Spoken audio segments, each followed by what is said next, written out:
نحمده ونصلي على رسوله الكريم اما بعد فاعوذ باللہ من الشیطان الرجیم بسم اللہ الرحمن الرحیم۔ معزز سامعین و سامعات، السلام علیکم ورحمۃ اللہ وبرکاتہ۔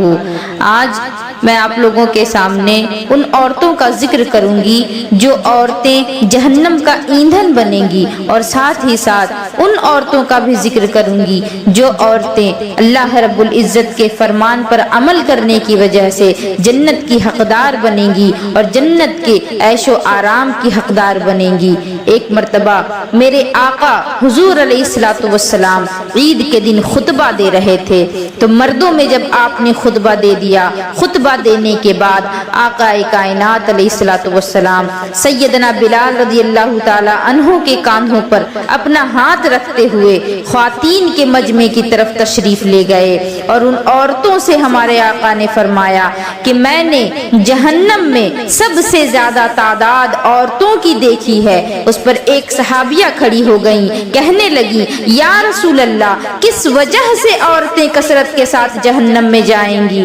آقا کریم علیہ الصلوۃ والتسلیم نے فرمایا کہ دو چیزوں کی وجہ سے، ایک تو یہ کہ عورتیں لعن طعن بہت زیادہ کرتی ہیں، لعن طعن کرنے کی وجہ سے، اور دوسری یہ کہ اپنے شوہر کی ناشکری کرنے کی وجہ سے۔ اللہ اکبر! میرے آقا علیہ الصلوۃ والسلام نے اس طریقے سے وضاحت فرما دی اور جہنم میں لے جانے والے گناہوں کا تذکرہ فرما دیا۔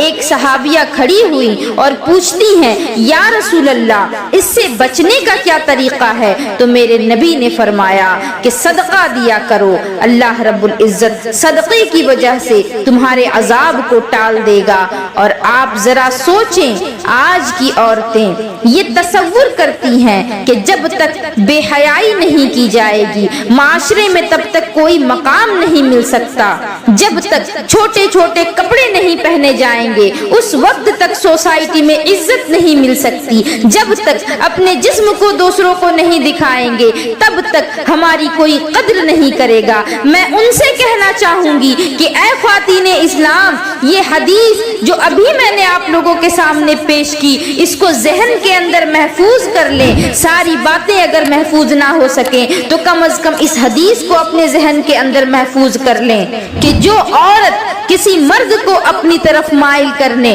اٹریکٹ کرنے، یا عورت مرد کی طرف مائل ہونے کے لیے ایسا لباس پہنے کہ جس سے مرد اس کی طرف اٹریکٹ ہو یا مرد کی طرف عورت اٹریکٹ ہو، تو میرے نبی نے فرمایا کہ اس عورت کے لیے جنت تو دور کی بات، جنت کی خوشبو بھی نہیں ملے گی، جبکہ جنت کی خوشبو تو ہزاروں میل کی دوری سے بھی آتی ہے۔ اب میں پوچھنا چاہتی ہوں کہ وہ بچیاں، وہ لڑکیاں، وہ عورتیں جو اس طریقے کی باتیں اپنے اندر رکھتی ہوں، وہ ذرا سوچیں، کیا ان کو مرنا نہیں ہے؟ کیا مرنے کے بعد رب کے سامنے حاضر نہیں ہونا؟ کیا اپنے کرتوتوں کا جواب نہیں دینا؟ کیا اپنے جو وقت گزارا ہے، جو وقت برباد کیا ہے گناہوں میں، ان گناہوں کا آپ کو حساب نہیں دینا؟ کیا انہیں اس دنیا میں ہمیشہ رہنا ہے؟ کیا قبر کی تاریک وادی میں انہیں کبھی نہیں جانا؟ میں پوچھنا چاہتی ہوں کہ جب مرنا برحق ہے، کیونکہ موت ایک ایسی حقیقت ہے کہ جس کو بڑے سے بڑا فلسفی بھی نہیں جھٹلا سکتا،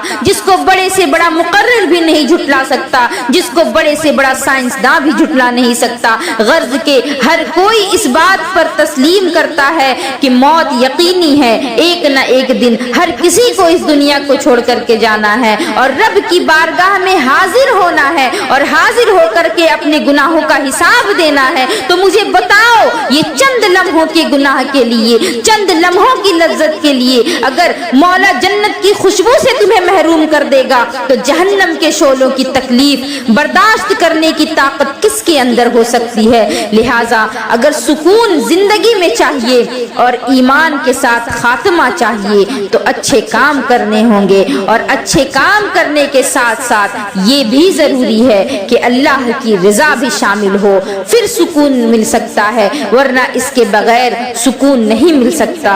میں خواتین اسلام سے کہنا چاہوں گی کہ اے سیدہ فاطمہ الزہرا کی کنیز ہونے کا دعویٰ کرنے والیوں، کیا تم نے سیدہ کائنات کی حیات طیبہ کا مطالعہ کیا ہے؟ اعلیٰ حضرت عظیم البرکت علیہ الرحمت الرضوان فرماتے ہیں، حضرت سیدہ طیبہ طاہرہ راکعہ ساجدہ نیرہ منورہ فاطمہ الزہرا